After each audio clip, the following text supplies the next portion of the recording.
Hello दोस्तों, स्वागत है आप सभी का एक बार फिर से। दोस्तों, आज मैं आपके लिए लेकर आया हूँ जीके के कुछ बेहतरीन सवाल जो आपकी सभी प्रतियोगिता परीक्षा के लिए काफ़ी इंपॉर्टेंट होने वाले हैं। तो चलिए दोस्तों, बिना किसी देरी के पहला सवाल देखते हैं।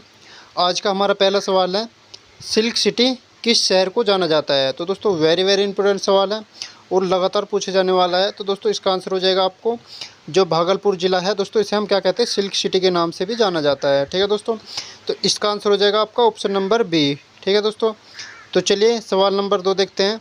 तो आपका सवाल नंबर 2 कह रहा है, कहाँ पर भागीरथी और अलकनंदा नदी के मिलन से गंगा नदी बनती है? ठीक है दोस्तों, गंगा बनती है। तो दोस्तों, वेरी वेरी इंपॉर्टेंट सवाल है और इसका आंसर हो जाएगा आपका कौन सा दोस्तों, देवप्रयाग में। ठीक है दोस्तों, जो अलकनंदा है और भागीरथी नदी, ये दोनों कहाँ पर मिलते हैं? देवप्रयाग नदी में आकर, देवप्रयाग में आकर मिल जाती है, जहाँ पर ये किस नाम से जानी जाती है? गंगा के नाम से जानी जाती है। ठीक है दोस्तों, तो इसका आंसर हो जाएगा आपका ऑप्शन नंबर ए। नंबर 3 कह रहा है, भारतीय संविधान भारतीय संविधान के किस अनुच्छेद के तहत उपराष्ट्रपति का चुनाव होता है? ठीक है दोस्तों, किस अनुच्छेद के तहत उपराष्ट्रपति का चुनाव? सबसे ज़्यादा पूछे जाने सवाल, वेरी वेरी इंपॉर्टेंट सवाल है दोस्तों।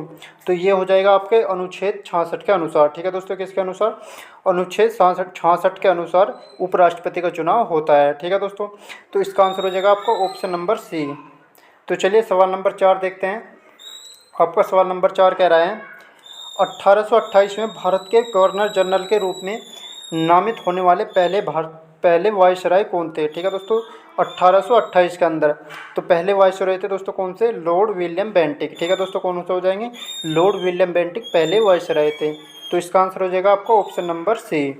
तो चलिए सवाल नंबर 5 देखते हैं। आपका सवाल नंबर 5 कह रहा है, नटराज की प्रसिद्ध कांस्य प्रतिमा किसकी उत्कृष्ट उदाहरण है? ठीक है दोस्तों, किसका उत्कृष्ट उदाहरण है? तो दोस्तों, वेरी वेरी इंपॉर्टेंट सवाल है और काफ़ी ज़्यादा बार पूछा जाने वाला सवाल है। तो दोस्तों, इसका आंसर हो जाएगा आपका चोल काल के समय पर। ठीक है दोस्तों, कौन सा? चोल काल का उत्कृष्ट उदाहरण है। ठीक है दोस्तों, तो इसका आंसर हो जाएगा आपका ऑप्शन नंबर ए। तो चलिए सवाल नंबर 6 देखते हैं। आपका सवाल नंबर 6 कह रहा है, निम्नलिखित में से कौन सी नदी पूर्व से पश्चिम की ओर नहीं बहती है? ठीक है दोस्तों, क्या कह रहा है? नहीं बहती है। तो दोस्तों, वेरी वेरी इंपॉर्टेंट सवाल है और इसका आंसर हो जाएगा आपका कावेरी नदी। ठीक है दोस्तों, जो कावेरी नदी है वो पूर्व से पश्चिम की ओर नहीं बहती है। ठीक है दोस्तों, अन्य सभी नदी पूर्व से पश्चिम की ओर बहती है, जैसे नर्मदा होगी, ताप्ती होगी और माही नदी होगी, ये पूर्व से पश्चिम की ओर बहती है, लेकिन कावेरी नदी पूर्व से पश्चिम की ओर नहीं बहती है।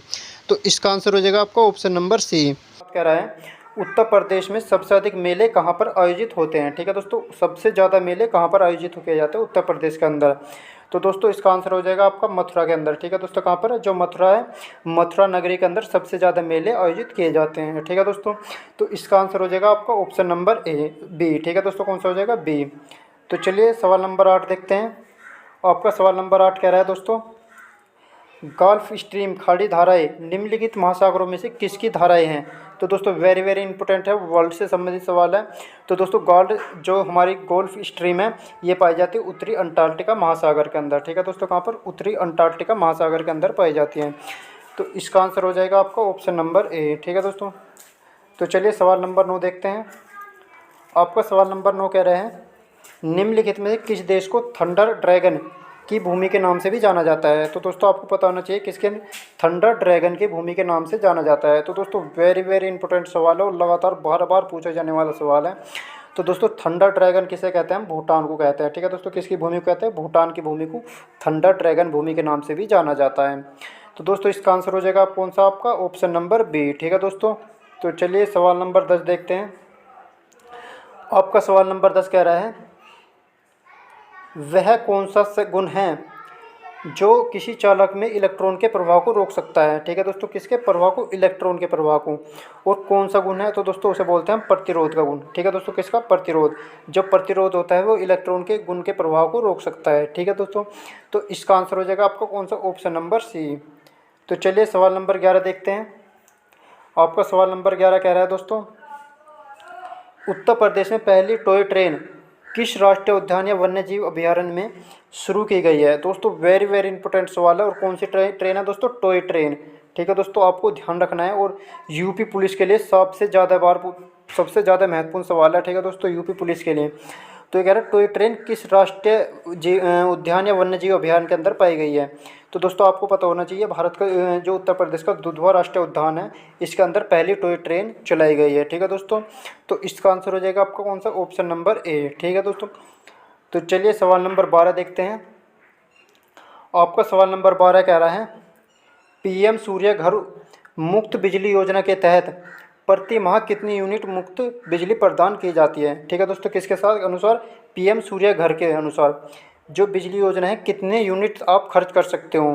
ठीक है दोस्तों, वेरी वेरी इंपॉर्टेंट और काफ़ी ज़्यादा बार पूछा जाने वाला सवाल है दोस्तों। करंट की दृष्टि से तो सबसे ज़्यादा बार पूछने वाला सवाल है।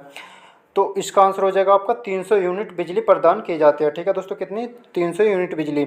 आपको पता होना चाहिए दोस्तों जो पीएम सूर्य ऊर्जा है, इसमें क्या होता है, आपको 60% तक की सब्सिडी कौन देता है, भारतीय सरकार देती है। ठीक है दोस्तों, तो आपको अगर सोलर पैनल लगवाना चाह रहे हो तो दोस्तों इसके अंदर रजिस्ट्रेशन करना होगा, तो आपको 60% तक की सब्सिडी मिल जाती है। ठीक है दोस्तों, तो इसका आंसर हो जाएगा कौन सा, आपका ऑप्शन नंबर बी। तो चलिए सवाल नंबर 13 देखते हैं। आपका सवाल नंबर 13 कह रहा है प्रथम विश्व युद्ध के दौरान भारत में कौन सा आंदोलन लोकप्रिय हुआ। ठीक है दोस्तों, कौन सा, प्रथम विश्व युद्ध के अनुसार। तो आपको पता होना चाहिए प्रथम विश्व युद्ध कब हुआ था दोस्तों, 1914 के अंदर हुआ था। ठीक है दोस्तों, कब हुआ था, 1914 से 1918 तक प्रथम विश्व युद्ध चला था। और ये कह रहा है इस दौरान कौन सा आंदोलन सबसे ज़्यादा लोकप्रिय हुआ। तो दोस्तों कौन सा आंदोलन हुआ था, होम रूल आंदोलन। ठीक है दोस्तों, कौन सा होता, होम रूल आंदोलन सबसे ज़्यादा लोकप्रिय होता। अगर हम बात करें होम रूल आंदोलन की, तो दोस्तों कब हुआ था, 1916 के अंदर किया गया था। और किसने किया था दोस्तों, एनी बेसेंट और बाल गंगाधर तिलक के द्वारा ये चालू किया गया था। ठीक है दोस्तों, तो इसका आंसर हो जाएगा आपको कौन सा, ऑप्शन नंबर ए। तो चलिए सवाल नंबर 14 देखते हैं। आपका सवाल नंबर 14 कह रहा है दोस्तों निम्नलिखित में से कौन सा राष्ट्रीय राजमार्ग अधिकतम राज्यों को जोड़ता है। ठीक है दोस्तों, कौन सा राष्ट्रीय राजमार्ग सबसे ज़्यादा राज्यों को जोड़ता है। तो दोस्तों आपको पता होना चाहिए वो कौन सा हो जाएगा, वो होता है आपका राष्ट्रीय राजमार्ग 44। ठीक है दोस्तों, कौन सा होता है, 44। जो 44 होता है, NH 44 होता है, सबसे ज़्यादा राज्यों को जोड़ता है। ठीक है दोस्तों, तो इसका आंसर हो जाएगा आपका कौन सा, ऑप्शन नंबर बी। तो चलिए सवाल नंबर 15 देखते हैं। आपका सवाल नंबर 15 कह रहा है दोस्तों निम्नलिखित में से कौन सी नदी भारत और बांग्लादेश की सीमाओं पर बहती है। तो दोस्तों वेरी वेरी इंपॉर्टेंट सवाल है और बहुत ही ज़्यादा बार पूछा जाने वाला सवाल है। ठीक है दोस्तों, तो कह रहा है कौन सी नदी है ऐसी है जो भारत और बांग्लादेश की सीमाओं पर बहती है। दोस्तों वेरी वेरी इंपॉर्टेंट सवाल है। तो इससे बोलते हैं हम दोस्तों कौन सी नदी, कोशियारी नदी। ठीक है दोस्तों, कौन सी नदी है, कोशियारा नदी। बेहतरीन सवाल है दोस्तों ये भी। तो इसका आंसर हो जाएगा आपका कौन सा, ऑप्शन नंबर सी। ठीक है दोस्तों, तो चलिए सवाल नंबर 16 देखते हैं। आपका सवाल नंबर 16 कह रहा है विश्व का सबसे ऊंचा जलप्रपात एंजल फॉल्स कहाँ पर स्थित है। तो दोस्तों सबसे पहले तो आपको पता होना चाहिए कि विश्व का सबसे ऊंचा जलप्रपात कौन सा है, एंजल फॉल्स। ठीक है दोस्तों, कौन सा है, एंजल फॉल्स। तो सबसे पहला प्रश्न तो ये होगा कि विश्व का सबसे ऊंचा जलप्रपात कौन सा होगा, एंजल फॉल्स। अब बात आती है दोस्तों ये कहाँ पर स्थित है। तो दोस्तों ये कहाँ पर स्थित है, वेनेजुला के अंदर स्थित है। ठीक है दोस्तों, कहाँ पर, वेनेजुला के अंदर स्थित है। तो इसका आंसर हो जाएगा आपका कौन सा, ऑप्शन नंबर सी। ठीक है दोस्तों, तो चलिए सवाल नंबर नेक्स्ट देखते हैं। तो दोस्तों आज मैं आपके लिए कुल 16 सवाल लेकर आया था। इन 16 सवालों में से दोस्तों आपको कितने सही आए हैं वो हमें कमेंट बॉक्स में ज़रूर बताना है। और दोस्तों आज की वीडियो आपको कैसी लगी, अगर वीडियो अच्छी लगी हो तो दोस्तों वीडियो को लाइक कर दीजिए, साथ ही हमारे चैनल को सब्सक्राइब करके बेल आइकन को भी दबा दीजिए। तो दोस्तों मिलते हैं आपसे अपनी नेक्स्ट वीडियो में, तब तक के लिए धन्यवाद।